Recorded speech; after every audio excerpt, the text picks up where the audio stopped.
The rain hammered against the reinforced glass of the VIP suite on the top floor of St. Jude's Hospital, a relentless rhythm that matched the chaotic noise inside Junho's mind. He stood with his back to the room, staring out at the city's skyline. A city he practically owned, a city where his word was law and his wrath was legendary. But here, in this sterile, white-walled purgatory, the dragon of the East Side was nothing more than a frightened child. Behind him, the rhythmic beeping of cardiac monitors was the only proof that his parents were still technically alive. It had been 6 months since the car accident, a twisted wreck of metal and shattered glass that the police had labeled a tragic mishap, while Junho knew it was a message from his rivals. He had decimated the clan responsible within a week, leaving nothing but ash in his wake, but vengeance had not woken his mother. Retribution had not healed his father's shattered spine or the swelling in his brain. The best neurologists in the country, men and women Junho had flown in on private jets and paid millions, had all eventually offered the same sympathetic, useless shrugs. They spoke of persistent vegetative states and quality of life, euphemisms that tasted like bile in Junho's throat. He turned slowly, his sharp, angular face drawn and pale, dark circles bruising the skin beneath his eyes. He looked at the two beds. His father, once a mountain of a man who could silence a room with a glance, looked small and withered beneath the thin hospital sheets. His mother, the woman who had sung him to sleep even when they were poor and starving, was a ghost, her face obscured by tubes and tape. The anger that usually fueled him had burned down to a pile of cold, gray ash. He felt hollow. Earlier that morning, the chief of medicine had suggested moving them to a long-term hospice facility, a polite way of telling Junho to give up and let them die. He had nearly thrown the man through the window. But now, alone in the dim light, the crushing weight of reality was settling in. He walked to the space between their beds and sank into the leather chair that had become his home. He rested his forehead in his hands. He was the most powerful man in the criminal underworld, yet he could not command their eyes to open. He could not bribe death to look away. For the first time in his life, Junho was ready to accept defeat, his heart fracturing under the silence of the room. The elevator doors at the end of the exclusive corridor slid open with a soft chime, a sound that usually signaled the arrival of terrified doctors or trembling nurses who did their jobs quickly to avoid the gaze of the bodyguards stationed outside. But the footsteps that followed were different, steady, rhythmic, and unafraid. Keisha adjusted the ID badge clipped to her dark green scrubs, taking a deep breath as she stepped onto the floor.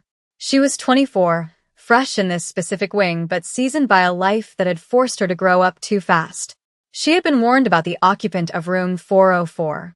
The other nurses whispered about him in the break room, calling him a monster, a gangster, a man who had made a nurse cry just by looking at her.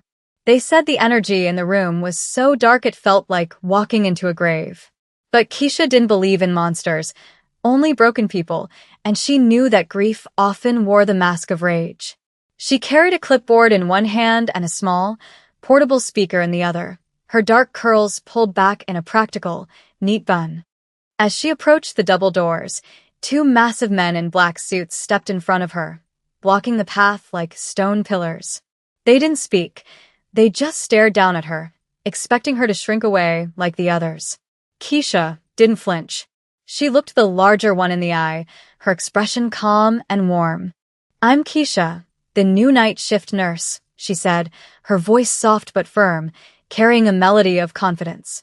"I need to check their vitals and change the 4 bags. Unless you have medical degrees hidden under those jackets, you're going to need to let me pass." The guard blinked, clearly taken aback by her lack of fear. He glanced at the camera above the door, then back at her. After a long, tense moment, he stepped aside. Keisha nodded her thanks, not mockingly, but with genuine respect, and pushed the heavy door open. The air inside was freezing, the thermostat set low enough to preserve meat.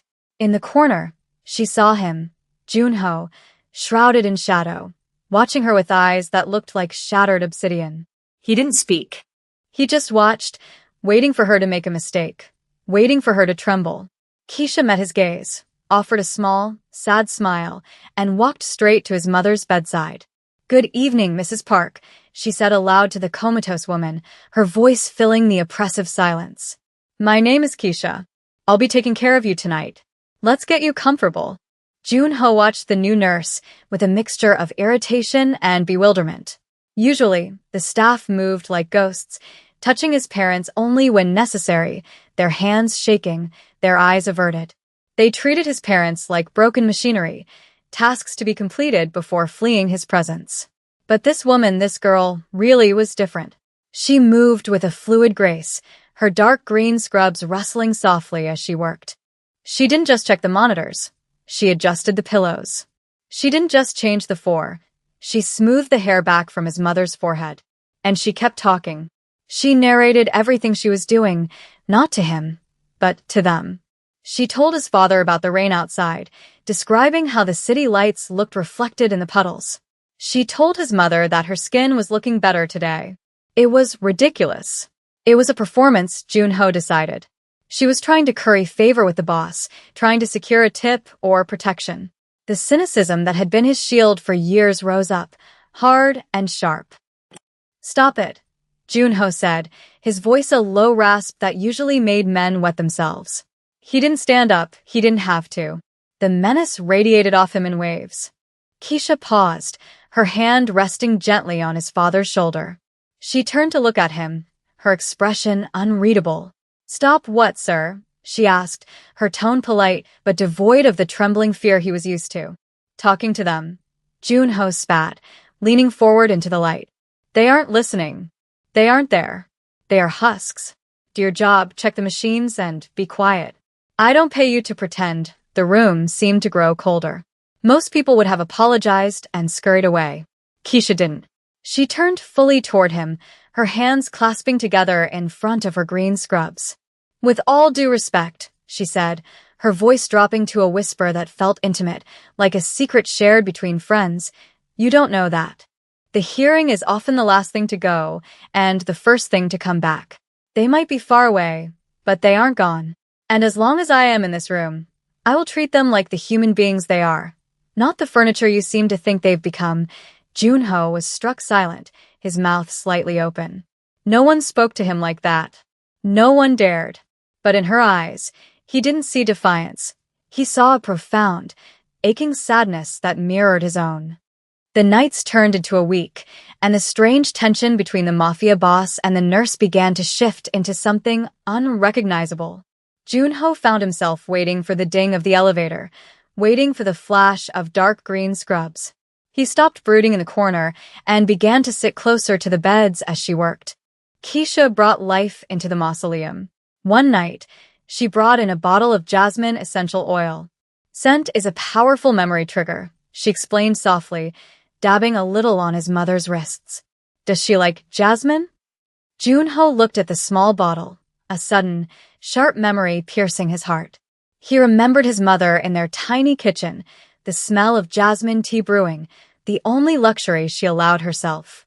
"Yes," Jun-ho whispered, his voice cracking. "She used to drink jasmine tea." Every Sunday, Keisha smiled, a genuine, radiant expression that made the room feel warmer. "Then she knows you're here," she said. Later that night, while the rain continued to drizzle outside, Jun-ho asked the question that had been plaguing him. "Why?" he asked, looking at Keisha as she checked the oxygen levels. "Why do you care? You don't know us. You know who I am. You know what I do. Why treat them with such love?" Keisha paused, looking down at his father's hand. She took a breath, and for the first time, her professional mask slipped, revealing a young woman who had seen too much pain. "Because I know what it's like to be in that bed," she said quietly. "My brother. He was in a coma for 2 years. Gunshot wound. Wrong place, wrong time." She looked up at Jun-ho, her eyes shimmering with unshed tears. "Everyone gave up on him. The doctors, the nurses, even my parents started to let go. But I talked to him every day.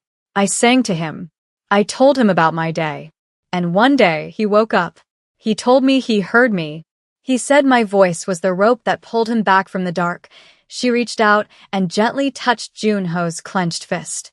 "Your parents are lost in a dark wood, Jun-ho. They need a light to find their way back." You have to be that light. You can't just be the darkness anymore. The storm that hit the city on the 10th night was historic. Thunder rattled the window panes, and the lights in the hospital flickered ominously before the backup generators kicked in with a low hum. The atmosphere in the room was electric, heavy with the pressure of the storm. Junho was pacing, his anxiety spiking with every crash of thunder. He felt a terrifying certainty that tonight was the end, that the storm had come to claim them. Keisha was calm, moving between the beds, checking the monitors which were beeping erratically due to the power fluctuations. "It's okay," she soothed, her voice a calm anchor in the chaos. "It's just a storm. We're safe." She pulled out her phone and connected it to the small speaker she always brought. "I looked this up," she said softly to Junho. "I hope it's right." A soft, mournful melody began to play. It was an old Korean folk song, Erarang. It was the song Junho's mother had hummed to him when he was sick, the song she sang when she thought no one was listening. The sound of the familiar, haunting notes cut through the noise of the thunder.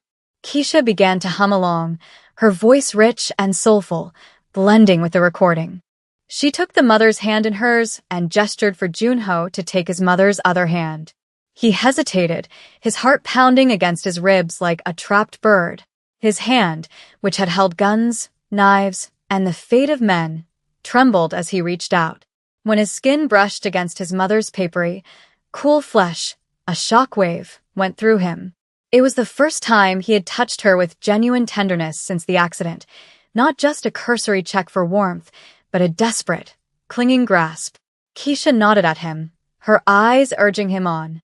"Sing," she mouthed. "She needs to hear her son." Junho swallowed the lump of concrete in his throat.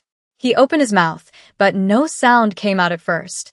He tried again, forcing the air from his lungs, and a cracked, broken sound emerged. He began to hum the melody, the vibration feeling foreign in his chest. Slowly, the hum turned into words. "Erarang, Erarang, Arario," he sang softly, his voice rough with disuse and emotion. As he sang, the memories flooded him.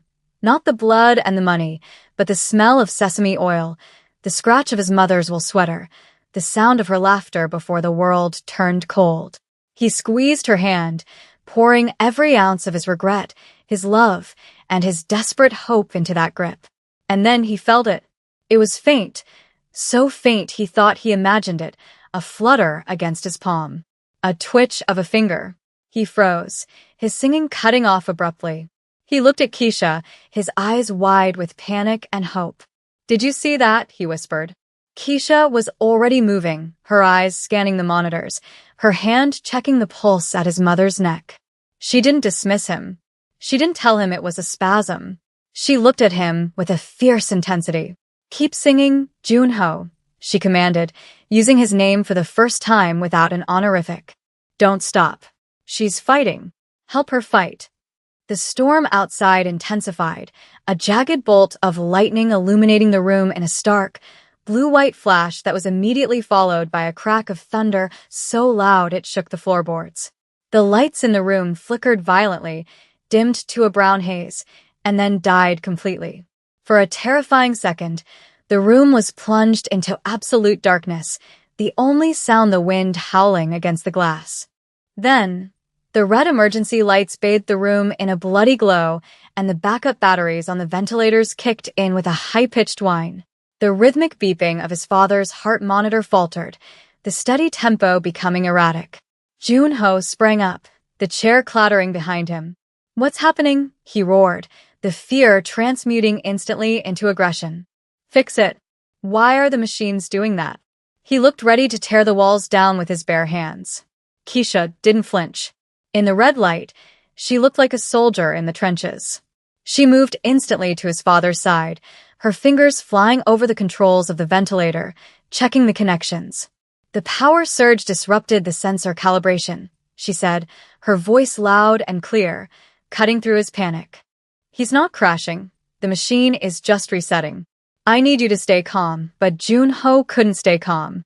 He watched the numbers on the screen fluctuate wildly. He grabbed his phone, ready to call the hospital director, ready to threaten, to bribe, to kill anyone who let the power fail. "Put the phone away," Keisha ordered, not looking up from her work. You can't buy electricity, and screaming won't stabilize his heart rate. Your anxiety is filling the room. They can feel it. If you want to help, stand there, hold his hand, and be the anchor he needs. Be a son, not a boss. Junho stared at her, his phone gripping tightly in his hand. The red light cast deep shadows on his face. He was the dragon. He gave orders. He did not take them. But looking at Keisha, seeing the sweat on her brow and the steady competence of her hands, he realized his power was useless here. He slowly lowered the phone. He walked to his father's side, opposite Keisha, and placed his hand on his father's chest. He could feel the heart beating, irregular but there. He closed his eyes and breathed, forcing his own heart to slow, willing his strength into the frail body beneath his hand. An hour later, the main power had returned, the harsh fluorescent lights replaced once again by the soft, dim glow of the bedside lamps. The crisis had passed, but the adrenaline still hummed in the air. Junho sat on the floor between the two beds, his expensive Italian suit jacket discarded on a chair, his tie loosened. He looked younger like this, stripped of his armor. Keisha sat in the chair he usually occupied, watching him. She had saved them tonight, not with medicine, but with presence. I built all of this, Junho said quietly, staring at his hands. The empire, the reputation, the fear. I did it so no one could ever touch them. So they would have the best doctors, the best food, the safest home. He let out a bitter, dry laugh. And look at them. I can't protect them from a wet road. I can't protect them from a storm. I am the most powerful man in the city, and I am useless. He looked up at Keisha, his eyes red-rimmed. You have nothing. You take the bus here. You wear scrubs. And yet, you have more power in your little finger than I have in my entire organization. Keisha leaned forward, resting her elbows on her knees. Power isn't about control, Junho, she said softly. It's about connection. You built walls to keep the world out, but you locked yourself in. You locked them in, she gestured to his parents. They don't need the dragon. They don't need the money. They need the boy who likes jasmine tea. They need the son who knows the words to Ararang. You've been grieving them while they're still here. You already buried them in your heart because it was easier than hoping. Junho listened, the truth of her words cutting deeper than any knife. He realized he had been angry at them for dying, angry at them for leaving him alone, even though they hadn't left yet. He had been mourning his own abandonment. I don't know how to be that boy anymore, he whispered. He's gone, Keisha smiled, a soft, knowing expression. No, he's not. I heard him singing earlier. He's just been quiet for a long time.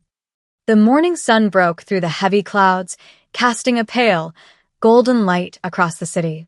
The storm had washed the skyline clean, leaving the glass towers sparkling. Inside room 404, the atmosphere had shifted. It was no longer a waiting room for death. It was a room of recovery. Junho had fallen asleep sitting on the floor, his head resting on the mattress of his mother's bed. Keisha was finishing her shift, tidying up the medical supplies, her movements slow with exhaustion. She walked over to check the mother's vitals one last time before the day shift arrived. As she leaned over to adjust the blanket, she saw it. The mother's eyelids fluttered. It wasn't the twitch from before. It was a deliberate struggle against the weight of sleep. Keisha froze, her breath catching. Junho, she whispered. He didn't stir. Junho, wake up. She shook his shoulder gently. He jerked awake, instantly alert, his hand reaching for a weapon that wasn't there. What? What is it? He scrambled up, looking at the monitors. Look, Keisha said, pointing to his mother's face. Junho leaned in, his breath trembling. Yama, he whispered. Slowly, agonizingly. The eyelids lifted. The eyes that looked back were unfocused, cloudy with months of darkness, but they were open.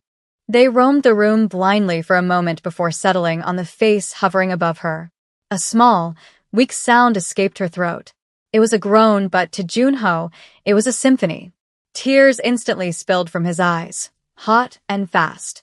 I'm here, he sobbed, grabbing her hand and pressing it to his cheek. I'm here, Yama. It's Junho, her fingers curled weakly against his face. Across the room, The father let out a deep sigh, his head turning slightly on the pillow toward the sound of his wife's voice. He wasn't awake yet, but the connection between them was pulling him back too. The doctor, who had just walked in for rounds, dropped his clipboard. "Impossible," he muttered. Keisha stood back against the wall, tears streaming down her own face, a silent witness to the miracle she had helped engineer. 3 weeks later, the hospital corridor was bright and busy. Junho stood by the nurse's station, but he didn't look like the man who had haunted the halls a month ago. He was wearing a simple gray sweater and dark jeans. The dark circles under his eyes were fading. His parents were both awake, weak, facing a long road of physical therapy, but awake. They were talking. They were eating. They were alive. He saw Keisha coming down the hall, starting her shift. She looked tired but smiled when she saw him. He walked up to her, blocking her path, but this time there were no bodyguards, no intimidation. He held out a thick white envelope. "I know you said you didn't want anything," Junho said, his voice steady and humble. "But this isn't a bribe. It's a scholarship fund. For your brother. For you. For whatever you want to do." Keisha looked at the envelope, then up at his face. She gently pushed his hand back. "I told you, Junho. I didn't do it for the money." He looked at her, desperate to give her something, to balance the scales. "Then what?" he asked. "You gave me my life back. You saved my soul. How do I repay that?" Keisha adjusted her bag on her shoulder. She looked at him with that same piercing, honest gaze that had disarmed him the first night. "You repay it by changing," she said. "You repay it by being the man your mother sees when she looks at you. Don't go back to the darkness, Junho. You saw the light. Stay in it." She patted his arm, a friendly, casual gesture that bridged the gap between their worlds. "Go take care of your parents. They're asking for jasmine tea." She walked past him, the doors swinging shut behind her. Junho stood there for a long moment, clutching the envelope. He looked at the exit, where his car and his old life waited, and then at the door to room 404. He shoved the envelope into his pocket, turned his back on the elevator, and walked back toward his parents' room. He had a pot of tea to brew.